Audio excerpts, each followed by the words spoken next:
Capitalism will always be beneficial to a select in-group, and that in-group is decided through oppression, colonization, extortion, all the shins, all the bad things. Whoever does the most of the bad things wins the game of capitalism. The only difference between capitalism and the criminal underworld is one is legal and the other is not. Let's be creative and use this as an example. Let's say this microphone right here is the capitalist country that's the most powerful and the freest and the one that has the most benefits out of everybody else.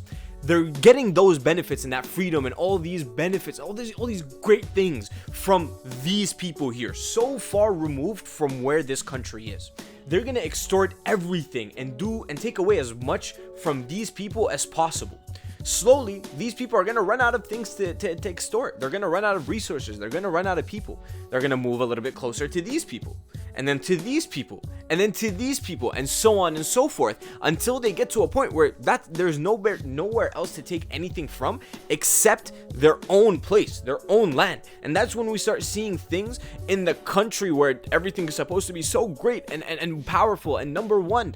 We start to see they go against each other for no reason. Like this group hates this group, and that group hates that group, and that group hates that group. All of it can be manufactured, yes, through media and through social media and all this shit, but then most of it could just happen naturally. The same way they divided up the Middle East and Africa and just let them fight amongst themselves. They can just let the same thing happen to the people that are living in the greatest country of all time. Obviously, I'm not going to mention any people because this is not about painting one side as good and one side as bad. This is just to take it all for perspective. These people, whoever the oppressors are, whoever the colonizers are, whoever the extorters are, those people are always going to win the game of capitalism 100% of the time. So all you have to do is have a basic understanding of history, geography, and basic understanding of the world and how things operate for you to understand, okay, so these people that are getting the most benefits from this extortion are the ones winning. The current oppressors right now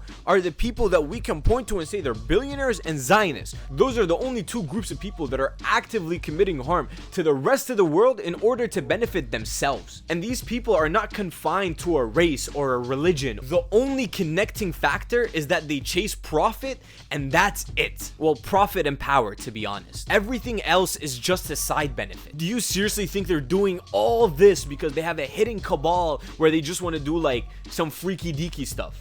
What? There's people doing that freaky deaky stuff and they're not ruining the entire world for that. The only acceptable blame, even though it's still slightly vague, is billionaires and Zionists. Those are the only two groups of people that have done the most out of everything else. Whether it's about Palestine, whether it's about Sudan or the Congo or any of these other wars that you can think of that you're like, oh my god, it's so terrible, all these G words are happening and stuff like that.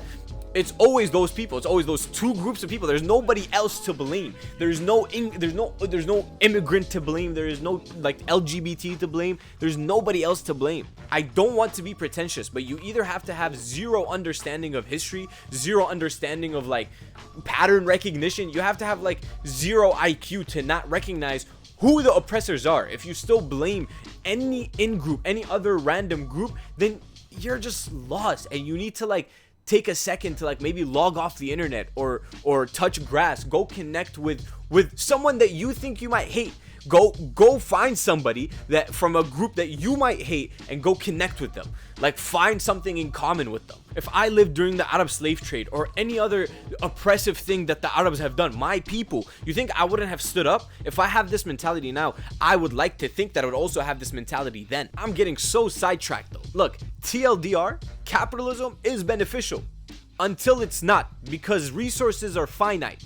You're gonna have to extort some people. You're gonna have to extort somebody. So it's all eventually gonna crumble in the end, whether we do anything about it or not. The only thing we're trying to do is make it so that when that eventually does happen, because it will, it has to happen, we at least can get something out of it, benefit, not come out in the shitter like Mad Max or fucking Fallout or some shit. Even though it's never as cool as the movies, man. It's never as cool as the movies. Anyways, subscribe, follow, do all the things before I